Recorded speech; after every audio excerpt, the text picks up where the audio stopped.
এটা তুলসী মুকুল, এটা সুগন্ধি ধান। এটা পিঠে হয়, পায়েস হয়, খিচুড়ি হয়, খেতে খুব সুস্বাদু। এই ধানটা সীতাভোগ। সীতাভোগ চাল থেকে সীতাভোগ মিষ্টি তৈরি হয়। এটা এমনি ভাতও খুব ভালো লাগে খেতে। এইটা কুঁজে পাটনাই। এটা মিডিয়াম জমিতে এটা হয়। ভাত পান্তা ভালো লাগে, খেতেও সুস্বাদু।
আচ্ছা, এটা কি বনমালা তো? বনমালা তো? আচ্ছা, এবারে দেখুন কলা কত উঠছে, চারা ফলে উঠছে, কালো কলা চারা দেবে। চারা ফলে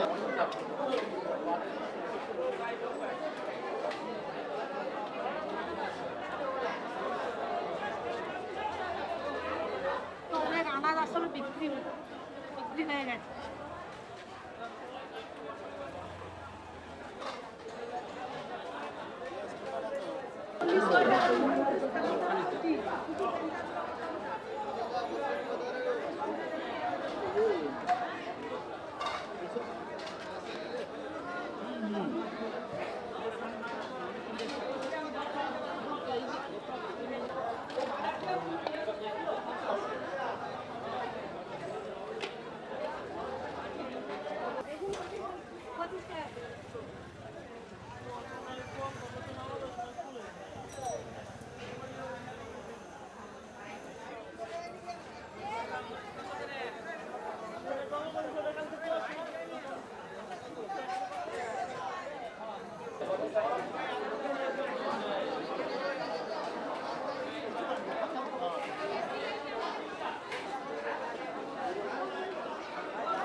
আমার নাম সুধাংশু দে। আমি থাকি দুর্বাচটি গ্রাম, পাথর প্রতিমা ব্লক, দক্ষিণ 24 পরগনাতে।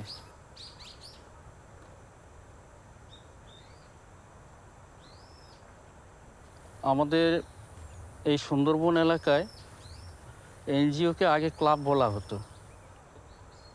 ক্লাব মানে তারা বছরে এই পুজো অর্চনা করবে, খেলাধুলা করবে, আর নানান ধরনের বিনোদনের ব্যবস্থাটা ছিল, সেইগুলো নিয়েই ব্যস্ত থাকতো এই সমস্ত ক্লাবগুলো।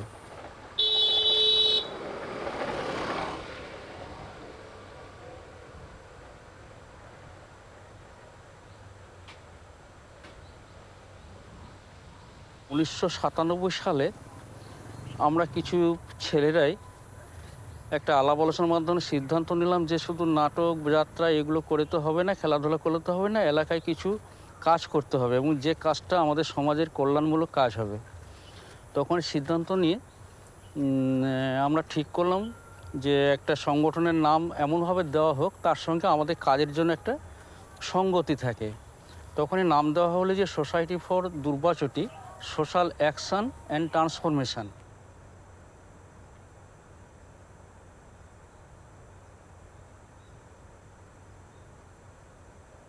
পরবর্তী সময় 2012 সালে 29শে আগস্ট একদিন একটা পত্রিকায় দেখলাম সম্পাদকীয় কলমে ডক্টর সিদ্ধার্থ গুপ্ত উনি একটা প্রতিবেদন লিখলেন যে আমাদের এই পাঞ্জাব দিয়ে যে প্রথম সবুজ বিপ্লবটা শুরু হয়েছিল, যে সাময়িক খাদ্যাভাবের অভাবে সারা ভারতবর্ষব্যাপী যে সমস্যাটা ছিল তা সেইটা সমাধানের জন্য বা খাদ্যের একটা সুব্যবস্থার জন্য পাঞ্জাব দিয়ে সবুজ বিপ্লবের সূচনাটা হয়েছিল। এবং সেখানে যে চাষাবাদের ব্যবস্থাটা ছিল সেটা পুরোপুরি আমাদের দেশি জাতের যে বীজ এটাকে বাদ দিয়ে সম্পূর্ণ রাসায়নিক বা কেমিক্যালযুক্ত সার বীজ দিয়ে চাষাবাদটা শুরু হয়েছিল।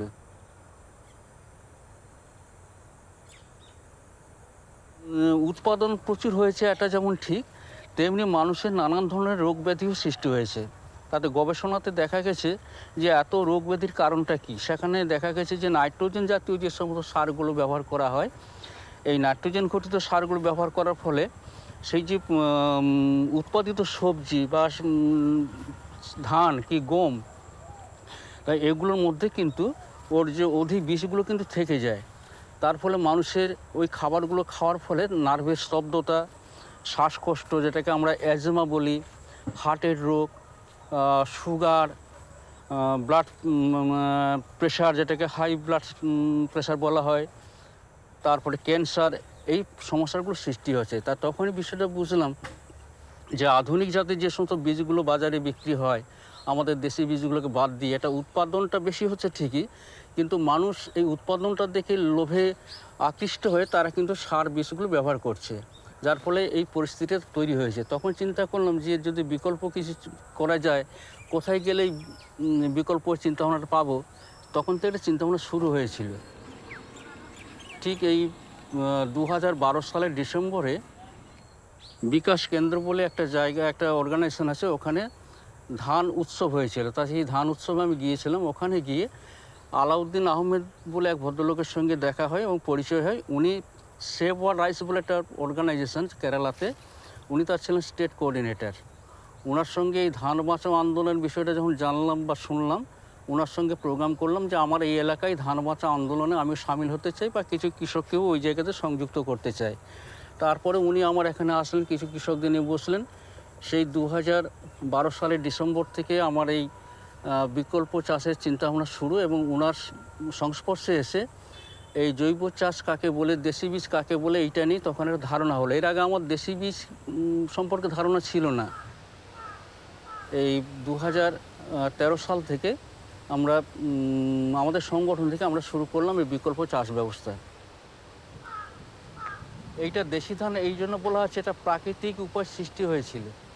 আমি জানি না আমার বাবা ঠাকুরদা, তাদের বাবা ঠাকুরদার আমল থেকে এই ধানটা তারা চাষ করে আসছে, এই বীজটা তারা সংগ্রহ করে আসছে। তা এইটাকে আমরা দেশি ধান বলি।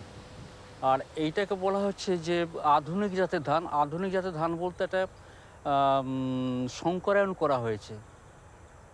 এই ধানটার নাম সন্তোষী।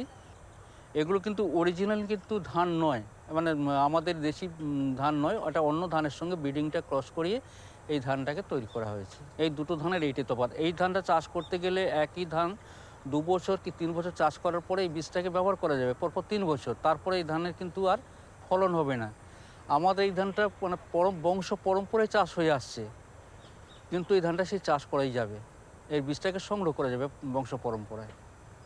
এবং তার দিকে তাকিয়ে দেখুন অনেকগুলো পাশ কাঠি পাশ থেকে বেরিয়েছে। এটা একটা করে চারা লাগানো হয়েছিল 1 ফুট অন্তর। আপনারা দেখতে পাচ্ছেন যে প্রায় 30টার উপরে এক একটা চারার পাশ কাঠিগুলো বেরিয়েছে, এবং প্রত্যেকটাতে ধান বেরিয়েছে। ধানের শীষগুলো দেখুন। আমার বাম দিকে সন্তোষী ধান, এটা রোয়ার সময় 4টে করে 5টা করে চারা কিন্তু লাগিয়েছিল। সেগুলো দেখুন 10 থেকে 12 কি 15টা চারা হবে। এর শীষগুলো দেখুন, আর এর পাশ কাঠিগুলো চেহারাটা দেখুন, আর এইখানে চেহারা দেখুন। এবারে এইটাতে রাসায়নিক সার দেওয়া হয়েছে, যার জন্য গাছটা এখনও সবুজ আছে। এটা রাসায়নিক সার দ্বীপ এবং এটাতে পোকা লাগছিল গাছের, এই দেখুন হলুদ হলুদ গাছের কালারটা এসছে, এটা গাছে একটা রোগ আসছিল, এখানে গাছে এই রোগ সারানোর ওষুধ দেওয়া হয়েছে, অ্যান্টিবায়োটিক দেওয়া হয়েছে। আমার এখানে কোনো রোগ নেই, কোনো পোকা নেই, গাছের খাবার হিসাবে কোনো জৈব সার কিছুই ব্যবহার করা হয়নি, পুরোপুরি যাকে ন্যাচারাল বা প্রাকৃতিক চাষ বলা হয়, যে চারাগুলো পুঁতে দেওয়া হয়েছে ব্যাস এই পর্যন্ত। 1 2 3 4 5 6 7 8 9 10 11 12 13 14 15 16 17 18 19 20 21 22 23 24 25 26 27 28 29 30 31টা পাশকাঠি। একটা ধানের চারা থেকে 31টা হয়েছে, 31টেই ধান বেরিয়েছে। সুন্দরবনের জলবায়ু পরিবর্তনের সাপেক্ষে চাষিরা কোন ধানগুলো বেশি চাষ করছে? এই যে জায়গাতে আমরা দাঁড়িয়ে আছি, এই জায়গাটা নোনা এঁটেল মাটি, কারণ আইলা থেকে আজ পর্যন্ত যতগুলো বিপর্যয় হয়েছে প্রত্যেকটা বিপর্যয়ে এই জমিতে নোনা জল ঢুকেছে। প্রথম খুব অসুবিধা হয়েছিল, মানে অনেকে এই জৈব কৃষিটাকে মেনে নিতে পারেনি, যে না ফলন ভালো হবে না, জৈব বলে আবার কি, আর দেশি বীজে তো ফলন ভালো হয় না, আমাদের তো সুন্দরবন এলাকা, এগুলো তো বিপর্যয় বেশি হয়, বিশেষ করে নোনা, বন্যা, সাইক্লোন, অতিবৃষ্টি। তা যখন আমরা এইটা নিয়ে সচেতন করলাম যে আধুনিক জাতের বীজগুলো এরা খরাও সহ্য করতে পারে না, বন্যাও সহ্য করতে পারে না, না নোনা জলও সহ্য করতে পারে না, একমাত্র আমাদের এই দেশি বীজগুলো কিন্তু সহ্য করতে পারে। তা প্রথমে আমাদের এই আমফান, বুলবুল, ফণি, তারপরে ইয়াস, এইরকম অনেকগুলো পরপর যখন বিপর্যয়গুলো আসলো, আমাদের সবথেকে উপকার করেছে এইটা প্রচারের জন্য একটা বিপর্যয়। কারণ এই বিপর্যয়গুলো আমাদের কীভাবে উপকারটা করলো না, যখন আমরা মানুষকে বলছি, আমাদের সঙ্গে মিটিংয়ে আসছে, শুনছি, এখানে আমাদের সাপোর্ট করে, হ্যাঁ ঠিকই বলেছেন, এটা করা উচিত, তারাও যেন সবটাই বুঝে গেছে, সব কিছু জেনে আমাদের কাছে একরকম বলছে, কিন্তু যখনই নিজে চাষাবাদগুলো করছে তখন কিন্তু আমাদের কাছে যেটা বলছে তার কিন্তু পুরো বিপরীত। তারা সেই বাজার থেকে আধুনিক জাতের বীজ কিনছে, বাজারে গিয়ে সেই রাসায়নিক সার বীজগুলো কিনে এনে তারা কিন্তু দিচ্ছে। এবারে বিপর্যয়ের ফলে ঘটনাটা ঘটলো, যখন একটা বিপর্যয় হয় তখন আমাদের তো নদীমাতৃক এলাকা, নদী বাউন্ডারি ভেঙে নোনার জলগুলো আমাদের ক্ষেতের মধ্যে ঢুকে যাওয়ার ফলে তখন দেখা যায় যে মাটি যখন প্রচণ্ড লবণাক্ত হয়ে যায়, তখন ওরা বীজতলা তৈরি করতে পারে না। বীজতলা মানে ধানের যে চারা গাছ, ওরা কিন্তু তৈরি করতে পারে না। আমাদের কৃষি দপ্তর থেকে ওদেরকে বিনা পয়সাতে অনেক ধান দেওয়া হয়েছে, সমস্ত কিন্তু আধুনিক জাতের ধান। সেখানে দেখা গেছে যে ওরা বীজতলাটাই তৈরি করতে পারছে না, এত নোনা, মানে জার্মিনেশন হচ্ছে না বীজগুলো। আমাদের যে দেশি ধানগুলো যেগুলো ছিল সেগুলো কিন্তু আমরা জার্মিনেশন করছি, বা আমাদের ওই মাঠে সেগুলো বীজতলা হয়েছে, আমরা কৃষকদের বিনা পয়সাতে যখন বন্টন করলাম, তখন কৃষি দপ্তরও দেখলো যে এই দেশি ছাড়া কিন্তু হবে না, তখন তারাও আমাদের পরবর্তী সময়ে আমাদের কাছ থেকে দেশি ধান কৃষি দপ্তর কিনলো বীজ হিসাবে, আবার আমাদেরকে সাহায্য করলো যে আপনারা যদি বীজতলা তৈরি করেন আমরা না হয় নাঙল করার পয়সাটা দিচ্ছি। তারা এইভাবে নাঙলের পয়সাটা আমাদের দিল, আমরা এলাকার মানুষজনকে ধরে জমিটা নিয়ে সেখানে বীজতলা তৈরি করে কৃষকদের মধ্যে বন্টন করলাম। তাতেই এইখানে প্রমাণিত হলো যে আধুনিক জাতের কোনো বীজ কোনো বিপর্যয় সহনশীল নয়, সবথেকে বড় ব্যাপার এইটাই। এবং সেখানে যখনই রাসায়নিক সার বীজগুলো দিচ্ছে, গাছগুলো যদিও হয় সেগুলো কিন্তু মরে যাচ্ছে, মানে মাটিতে তো নোনা আছে। আর আমাদের এখানে কিছুই লাগে না, জৈব সারটাই লাগে না, এমনি ন্যাচারাল যেটা সাধারণভাবে চাষাবাদগুলো করে জাস্ট এইভাবে গাছগুলো হচ্ছে এবং খুব ভালো ফলন দিচ্ছে। এইটা কৃষকদের কাছে একটা মন কেড়েছে যে না, ওই আধুনিক জাতের বীজটাকে বাদ দিতে হবে, এইটাকে নিয়ে আমাদের চাষাবাদ করতে হবে।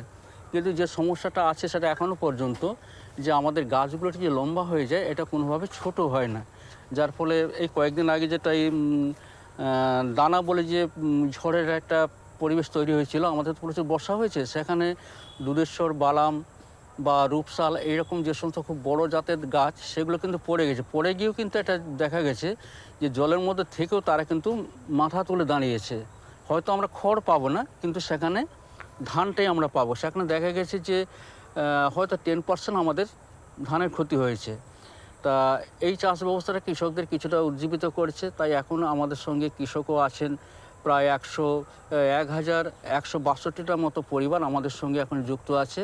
আমরা যে কাজকর্মগুলো করি পাথর প্রতিমা ব্লকের দুর্বাচটি গ্রাম পঞ্চায়েত, গোপালনগর গ্রাম পঞ্চায়েত, কাকদ্বীপ ব্লকের ঋষি বঙ্কিম গ্রাম পঞ্চায়েত, রামগোপালপুর গ্রাম পঞ্চায়েত।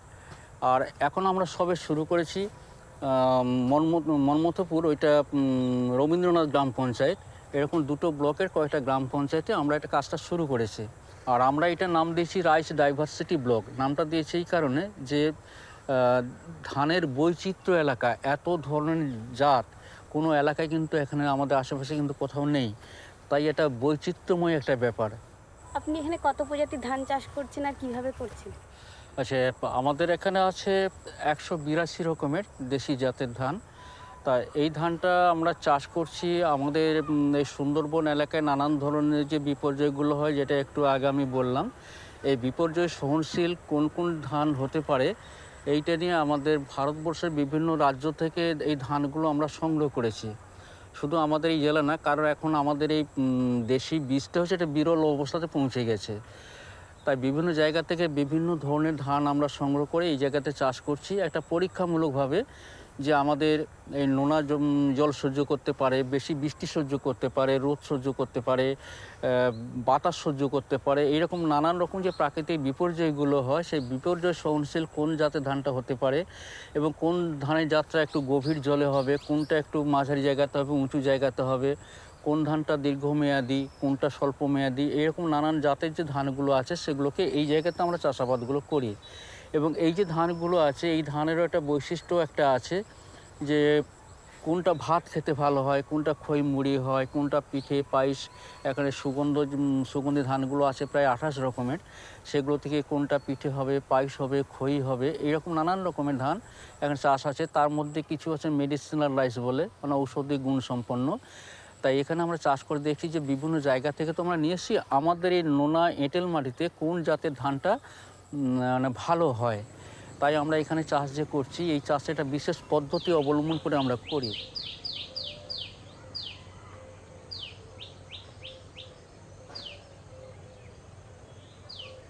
এইটা হচ্ছে আমাদের যে ধান বৈচিত্র্য এলাকা, আমরা RDB বলি, রাইস ডাইভার্সিটি ব্লক।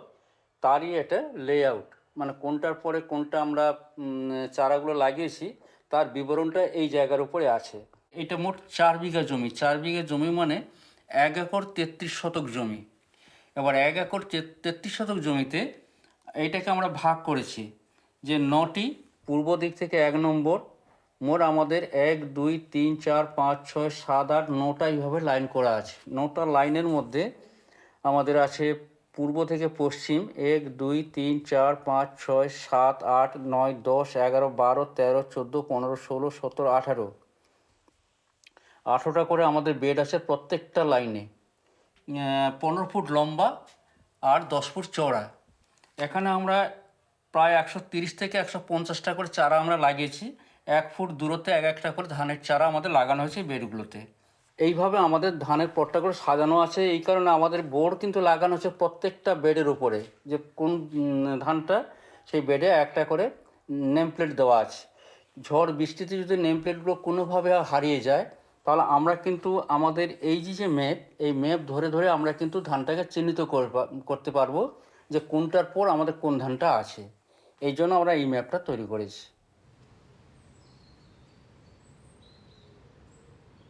এই ধানটার নাম বার্মা ব্ল্যাক। এই ধানের কালার ঘন বাদামি, ভেতরের চাল কালো।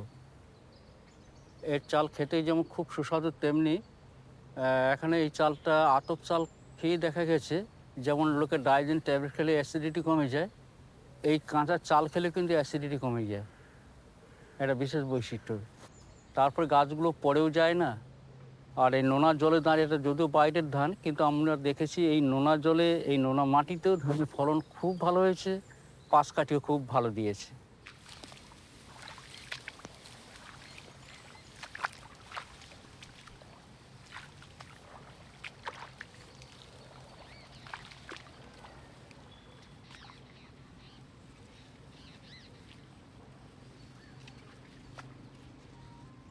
এইটার নাম কলাবতী। এই কলাবতী ধানের গাছের রং যেমন বেগুনি, তেমনি ধানের রংটাও ঘন বেগুনি, ভেতরের চালটা কিন্তু মুচমুচে কালো। হালকা সেন্ট আছে এবং চালটা খেতে খুবই ভালো লাগে। এই চালের ঔষধি গুণও রয়েছে এবং অ্যান্টিঅক্সিডেন্ট আছে, যেটা রোগ প্রতিরোধ ক্ষমতা বৃদ্ধি করে মানুষের।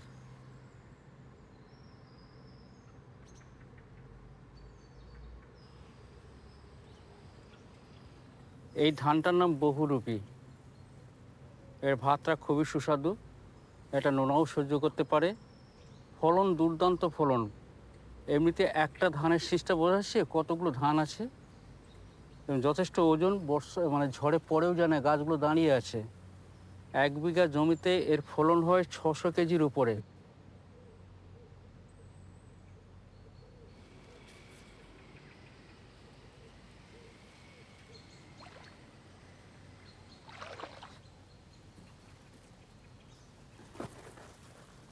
এটা ধরন শাল।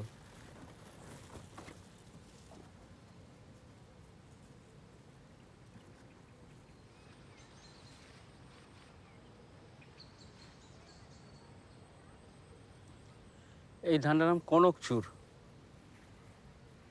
সুগন্ধি ধান, একটু নিচু জমিতে হয়, এও নোনা সহ্য করতে পারে, ফলনটা একটু কম। তাহলেও এই ধানের গুণগত মান খুবই। বিশেষ করে আমাদের এখানে দক্ষিণ চব্বিশ পরগনার জয়নগর বলে একটা জায়গা আছে, জয়নগরের মোয়া এই ধান থেকেই হয়।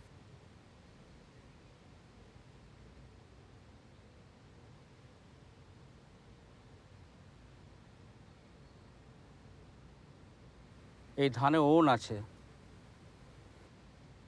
ওন মানে এই যে সুঁড়গুলো দেখা যাচ্ছে না, এইটাকে ওন বলা হয় আর কি।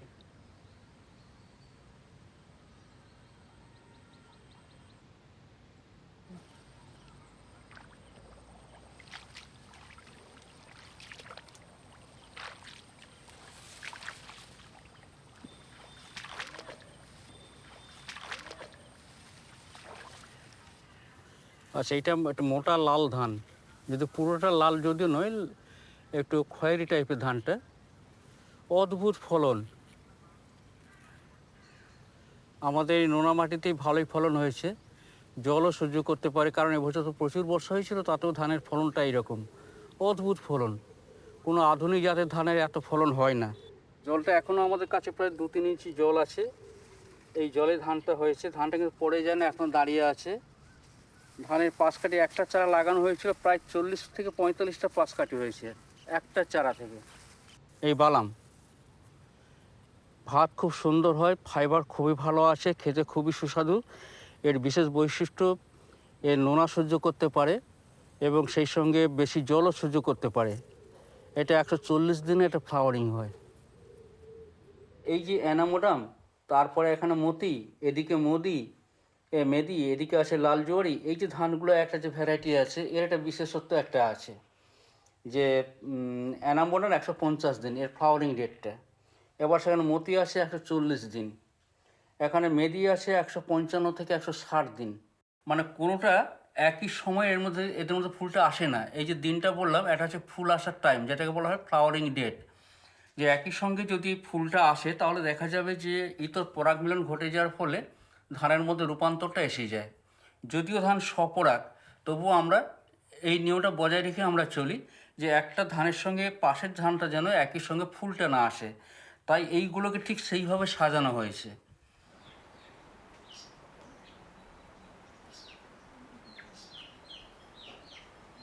তো এখন কৃষকদের আমরা দেশি ধানগুলো প্রতি বছর কিছু কিছু করে আমরা দিই। কিছু কিছু বলতে আমরা এই 200 গ্রাম 300 গ্রাম করে চাল দিই, যাতে কৃষকরা এইটা থেকে তারা বীজ উৎপাদন করে তারা নিজেরা আগামী বছরের জন্য তারা চাষে লাগাতে পারে। তা এইভাবে আমরা কাজটা বর্তমান পর্যন্ত শুরু করেছি। এরই মধ্যে আমরা যেটা করেছি, আমাদের সঙ্গে যখন কৃষকরা আসলো বা বীজের যখন প্রয়োজন হলো, তখন আমরা একটা বীজ ভাণ্ডার তৈরি করলাম।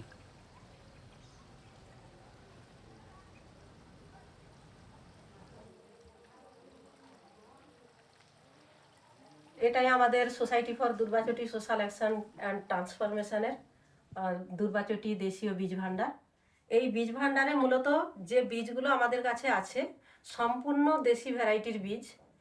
এখান থেকেই কৃষকদের বীজগুলো বিক্রি করা হয় ও কৃষকের বীজ, কৃষকের মাঠে উৎপাদন করা বীজ এগুলো। আমরা সঠিক নিয়ম মেনে কৃষকের মাঠ থেকে বীজটা উৎপাদন করে নিয়ে আসি। আমাদের এই বীজ ভাণ্ডারের বীজ ভান্ডার কমিটি আছে, মনিটরিং কমিটি আছে। আমাদের কৃষকের মাঠে কিছু ভালো কৃষককে আমরা চিহ্নিত করেছি, যাদেরকে আমরা প্রশিক্ষণ দিয়েছি কিভাবে বীজ উৎপাদন করানো যায় গুণগত মানের। সেই প্রশিক্ষণের মাধ্যমে তারা বীজ উৎপাদন করছে, দেশীয় বীজগুলো। মনিটরিং টিমের মাধ্যমে আমরা প্রত্যেক সিজনে 3 বার করে কৃষকের মাঠ মনিটরিং করাই, মনিটরিং টিম দিয়ে, যাতে করে আমাদের বীজের গুণগত মান না নষ্ট হয়। তো আমরা এভাবে বীজগুলো কৃষকের কাছ থেকে নিয়ে আসি। এখানে তো বিভিন্ন ভ্যারাইটির বীজ আছে, বিভিন্নভাবে সেগুলোকে আমাদের সংরক্ষণ করতে হয়। এই ঝিঙের বীজ, ঝিঙেটা পিছন দিক থেকে কাটলাম, কেটে বীজগুলো সব বের করছি। এখান থেকে এই বীজগুলো, কোনো বীজ বাঁকা ছোট সাইজের বীজ থাকলে এখান থেকে বীজগুলো সব বের করে ফেলে দিতে হবে। আর ভালো যেটা পুষ্ট বীজ, একই রকম দেখতে বীজ, বীজের ওপরের যে এই ওপরের যে অংশটা, এইগুলো সব ঠিক আছে কিনা, বা এই মুখগুলো সব কোনো কিছু পোকাতে খেয়েছে কিনা, এইগুলো সব ভালোভাবে দেখে নিতে হয়। এই যে হলুদের গুঁড়ো ও লঙ্কার গুঁড়ো দিচ্ছি এখানে। এই হলুদ লঙ্কার গুঁড়োতে পোকাও আসবে না, ও যদি এই বীজের মধ্যে কোনো ব্যাকটেরিয়া থাকে সেটাও থাকবে না।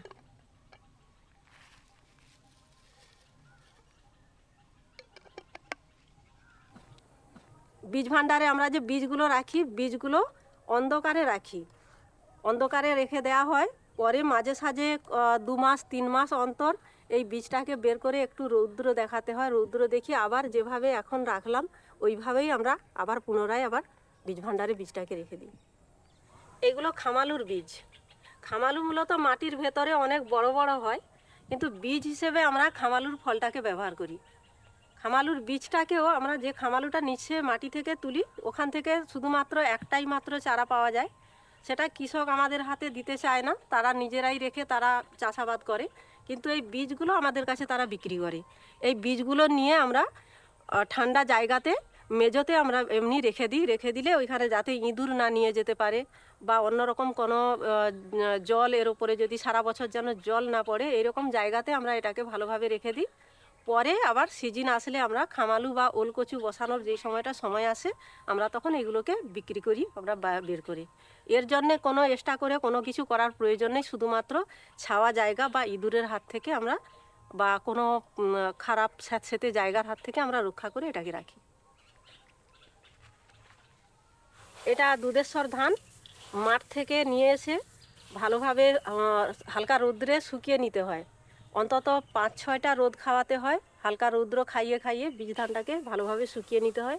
শুকিয়ে নেওয়ার পর এটা শুকনো হয়েছে কিনা দাঁতে ফেলেও একটা শব্দ হয় কড়াং করে, সেই রকম শব্দ বোঝা যায়। না হলে আমরা হাতে এভাবেও দেখে নিতে পারি, এইভাবে হাতে জড়োয় না।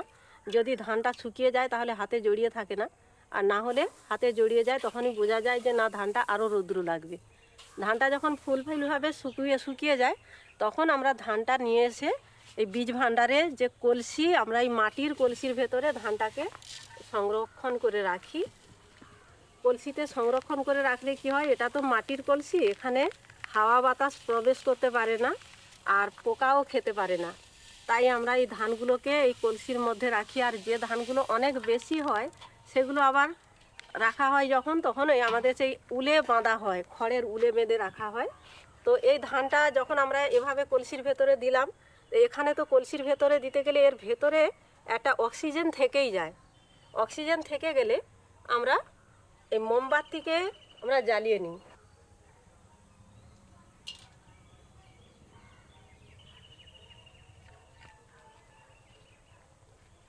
দেখুন মোমবাতিটা কলসির ভেতরে জ্বলছে। যত সময় ওর ভেতরে অক্সিজেন থাকবে তত সময় কিন্তু ওই মোমবাতিটা জ্বলতে থাকবে। তারপরে এভাবে আমরা ছড়া দিয়ে মুখটা আটকাবো। ছড়ায় একটু আমাদের এখানে ধানের তুষ, মানে চাল ভাঙানোর পরে তুষ বলে, তুষ, একটু গরুর গোবর, একটুখানি কাদা মাটি, এগুলো সব একসাথে মিক্স করে বেশ চিটালোভাবে, এই আঠালো কাদা দেখুন, এই কাদাকে আমরা এইভাবে ছড়ার মধ্যে আটকে দিই। এই আটকে দিলাম। আটকে দিয়ে এবারে এইটাকে এভাবে বসিয়ে এটাকে মুখটাকে এভাবে সিল করে দিলাম। যত সময় ওর ভেতরে অক্সিজেন থাকবে তত সময় মোমবাতিটা জ্বলতে থাকবে। অক্সিজেনটা শেষ হয়ে গেলে মোমবাতি নিভে যাবে। আর এদিকে আমার এই কলসিও এটা শুকিয়ে গেলে আর কোনোভাবে এর ভেতর থেকে কোনো অক্সিজেন ভেতরে ঢুকতেও পারবে না, আর কোনো সাদা মাছি কোনো রকম কোনো পোকা এর ভেতরে আর আসতে পারবে না। তখন ধানটা ভালো থাকবে। আর যদি সরাটাকে এভাবে আলগা রেখে দেওয়া হয় তাহলে এর ভেতরে পোকা ঢুকবে, ধানটা নষ্ট করে দেবে। পরে ধানের নাম লিখে, এই যে ধানের নাম লিখে এখানে মারানো আছে, এই ধানের নাম লিখে মারানো হয়। আর কোন তারিখে আমরা ধানটা সংরক্ষণ করলাম আমরা আবার এই খাতাতে ওই তারিখ ধরে আমরা কিন্তু ধান বা এখানে কতটা ধান হয়েছে, ধানের ওজন, সেই ওজনটাও আমরা খাতায় লিখে রাখি। এই যে খাতা দেখুন, এই খাতাতে কোন কৃষকের কাছ থেকে এই বীজটা এলো, আমরা এই খাতাতেও কৃষকের নাম, কতগুলো বীজ কৃষক দিয়েছে, সব বীজ, সেই বীজের দাম কত, বিস্তারিত সব কিছু, কত তারিখে উনি দিলেন, সব কিছু এখানে আমরা খাতা মেনটেন্স করি। খাতায় সব তালিকা, সব বীজের, বা এই বীজগুলো যখন বেরোয় তখন আবার কত বীজ কাকে দেয়া হচ্ছে, কোথায় দেয়া হচ্ছে, কোন তারিখে দেয়া হচ্ছে, সবগুলো আমরা এই খাতায় মেনটেন্স করে রাখি।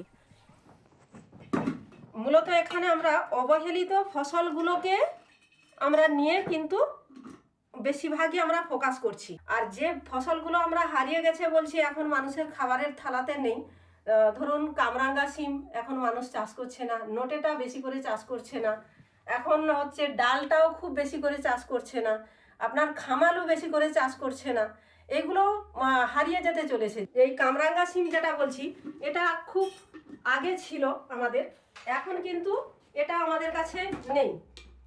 এটার খুব নিউট্রিশন গুণ আছে, এটাতে খুব ফাইবার।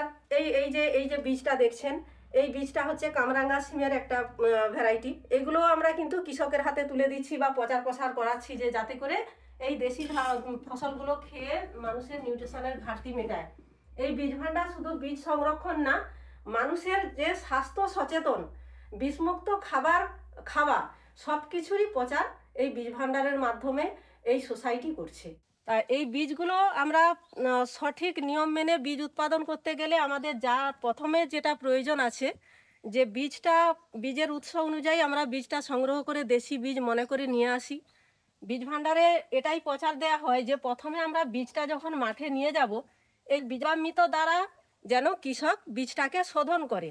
এই বীজামৃতর উপকারিতা কিভাবে তৈরি করা হয় সেটা কৃষককে আগে জানান দেয়া হয়, যে এইভাবে আমরা যেহেতু জৈবভাবে চাষ করা হয়, আমরা এখানে দেশি বীজগুলোকে রাসায়নিক সার বা বিষ দিয়ে আমরা চাষ করি না, কৃষককে সেই পরামর্শও আমরা দিই না। যেহেতু আমরা এটাকে জৈবতে উৎপাদন করি, তার থেকে প্রথম স্টেপ যেটা, সেটা হচ্ছে বীজ শোধন। না হলে আমরা কোনোভাবে জৈবতে উৎপাদন করতে পারি না। তো বীজ শোধন করতে গেলে আমাদের বীজামৃত প্রয়োজন হয়, সেটা আমরা ঘরোয়া উপায়ে আমাদের হাতের কাছে যা কিছু আছে সেইগুলো দিয়ে আমরা বীজগুলো কৃষককে শোধন করানো শেখাই, তারা সে মতো করে। তো এই বীজটা শুধুমাত্র ধানের বীজ নয়, এখানে সমস্ত সবজির বীজ, কোনো ক্ষেত্রে শাকের বীজও কিছু কিছু আছে যেগুলো শোধন করার হয়, বা কন্দ জাতীয়, যেমন এই আদা, আলু, এইগুলো, বা মশলা জাতীয় বীজও কিছু শোধন করার প্রয়োজন হলে আমরা এই বীজামৃতটাকে ব্যবহার করি। এবার এই বীজামৃত ব্যবহার করে আমরা তো বীজ শোধন করে মাঠে নিয়ে গেলাম। তো এখানে একটা সমস্যা হচ্ছে, এই দেয়াল লিখনটা করার উদ্দেশ্য হচ্ছে যে কৃষক যেন সব কিছু বুঝতে পারে। শুধুমাত্র কৃষককে আমরা ট্রেনিং প্রোগ্রামগুলো করানো নয়, বা কৃষককে নিয়ে মিটিংয়ের মাধ্যমে বোঝানো নয়, এই দেয়ালটাও যাতে মানুষের চোখে পড়ে, তার কারণে আমরা এই দেয়ালেও ফোকাসটা ফেলেছি। আর কিছু কিছু আমাদের কাছে যে মাঠে জৈব চাষ করতে গেলে আমাদের এখানে কিছু পোকামাকড়ের প্রয়োজন হয়, যেটা আমরা কৃষক সাধারণত এই বৈজ্ঞানিক যে পোকাগুলো, কারা শত্রু পোকা কারা বন্ধু পোকা, আমরা কিন্তু চিনতে পারি না। তার কারণে এই দেয়াল লিখন যে কোনগুলো আমাদের কাছে উপকারী পোকা, আমরা তো রাসায়নিক কীটনাশক ব্যবহার করে ফেলতাম, সেটাতেই অভ্যস্ত ছিলাম। যখন আমরা জৈবতে এলাম তখন কৃষকের প্রশ্ন হচ্ছে যে কিছু কিছু পোকা আছে তাদের অনেক ক্ষতি করছে। তো তারা সেই যারা নিজেরাই হচ্ছে বাড়িতে যে কীট রোধকগুলো তৈরি করছে সেইগুলো করে না পেরেও কিছু কিছু হাতেও মেরে ফেলার চেষ্টা করে পোকাগুলোকে। তাই আমরা এখানে বন্ধু উপকারী পতঙ্গ হিসাবে আমরা এই দেয়ালে চিহ্নিতকরণ করেছি যে কিছু পোকা এমন আছে যেটা হচ্ছে অন্য শত্রু পোকাদের খেয়ে ফেলে, কিছু পোকা এমন আছে এখানে যারা হচ্ছে গাছে পরাগের সংযোগ ঘটাতে পারে, সেদিক থেকে আমরা উপকার পাই। এই পোকাগুলোকেও আমরা এখানে চিহ্নিত করে আমাদের এই দেয়াল লিখনটা হয়েছে। এবার চলে আসছি যে আমাদের যে রাসায়নিক সার্ভিস খাওয়ার ফলে আমাদের শরীরে যে যা কিছু আমাদের শরীরে উপকারী যে ক্রিয়াগুলো আছে তার থেকে বেশি ক্ষতি করে ফেলে আমাদের রাসায়নিক সার্ভিস, সেটাকেও আমরা ফোকাস করেছি যে আমরা যখন রাসায়নিক সার্ভিস আমরা ব্যবহার করছি, রাসায়নিক কীটনাশক ব্যবহার করছি, তখন আমরা হয়তো কৃষক, আমি যে মাঠে যাচ্ছি সেখানে এই ড্রামটা কাঁধে নিয়ে আমি মুখে মাস্ক পরে নিচ্ছি, চোখে চশমা পরে নিচ্ছি, আমার শরীরটা রক্ষা হয়ে যাচ্ছে, কিন্তু ওই ফসলটা খাওয়ার ফলে আমার যে শরীরে কি কি বিষক্রিয়া ঘটে সেটাও আমরা কিন্তু এই দেয়ালের মাধ্যমে আমরা প্রকাশ করেছি, যাতে করে এলাকার মানুষ খুব সহজেই এই বিষয়টাকে নিয়ে বুঝতে পারে।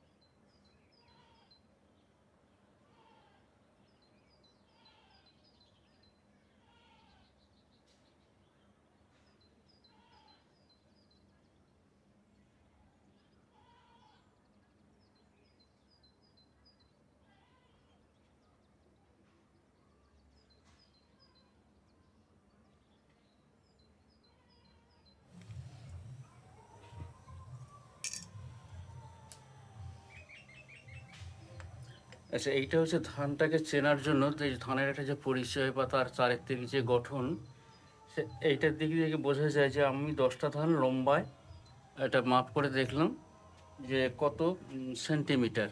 10টা ধান আমি লম্বাতে এইভাবে দেখলাম। এইবারে এই ধানগুলোকে পাশাপাশি আবার আমি এইভাবে দেখব যে 10টা ধান চওড়াতে কত হয়।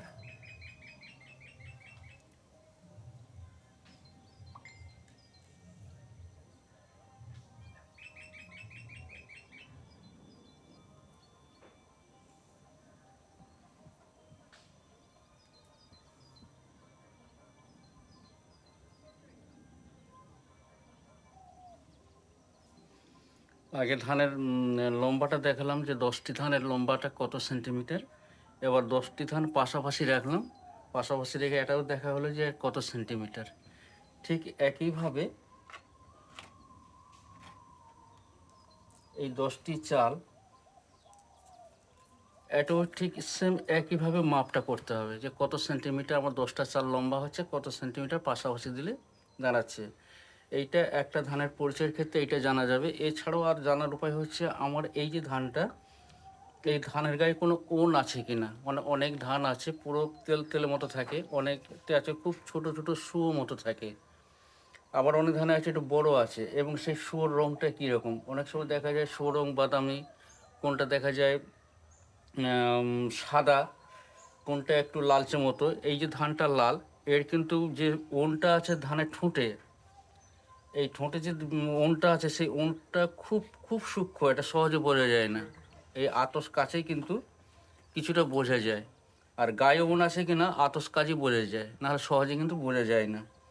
এই ধানের খোসার রঙটাই লাল, এখানে গায়ে যে ওন আছে খুব সূক্ষ্ম ওন, আর ঠোঁটেও এখানে ওন আছে খুব ঘন বাদামি, এরকম ঠোঁটের রঙটাও হয়। তা এই থেকে বোঝা যায় যে কোনটা কোন জাতের ধান। এছাড়াও চালের কালার মানে রঙটা দেখে বোঝা যায় যে খোসা ছাড়ালে এখানে ধানটা কিন্তু একবারেই চালটা সাদা নয়। অনেক চাল আছে একবারে দুধের মতো সাদা, আবার অনেক চাল আছে কালো, চাল আছে লাল। এই যে যার ব্রানের যে রঙ সেই যে দেখেই বোঝা যায় যে এটা কি ধান হতে পারে। এইটা থেকে প্রায় 80% ধানকে চিহ্নিত করা যায়। যদি কোনো সময় ধান আমার হারিয়ে যায় বা বা কোনো ধানের সঙ্গে কোনো ধান যদি মিশে যায়, সেই মিশে যাওয়া ধানটাকে আলাদা করে নিয়ে যদি তার পরিচয়টা খোঁজা যায়, এইভাবে যদি কিছু তথ্য থাকে সেখান থেকে প্রায় 80% চিহ্নিত করা যায় এটা কী ধান হতে পারে। শুধু ধান আর চালের উপরে না, কিছুটা গাছের উপরে নির্ভর করে।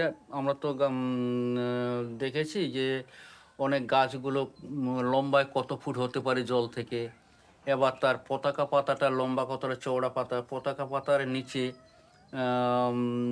যে পাতাটা ওইটা লম্বা কত, চওড়া কত, ওই পাতার রং কী, ওই পাতার নিচে যে কলারটা থাকে সেই কলারের রং কী, সেই কলার কতটা বড় কতটা ছোট, পাতায় কোনো ওন আছে কি না, কাণ্ডের রংটা কী, তারপরে ধানের যেটাকে আমরা পেনিকেল বা শীষ বলে, এই শীষটা অনেক ধানের শীষ আছে যে সোজা হয়ে দাঁড়িয়ে থাকে, স্ট্রং থাকে, কোনটা একটু ধেপে থাকে, কোনটা একটু শুয়ে থাকে। জাস্ট পতাকা পাতা মানে শীষটা বেরোনোর আগের যে পাতাটা ওইটাকে পতাকা পাতা বলে। এই পতাকা পাতাটা অনেক সময় দেখা যায় যে এমনি সোজা থাকে, কোনটা একটু নুয়ে থাকে, কোনটা বেশি নুয়ে থাকে। এইগুলো থেকেও গাছ থেকেও আমরা চিহ্নিত করতে পারি যে কোন গাছে তার চারিত্রিক লক্ষণটা কীরকম, তার থেকে আমরা হারিয়ে যাওয়া ধানটাকে আমরা খুঁজে পেতে পারি যে এইটা এই ধান হতে পারে।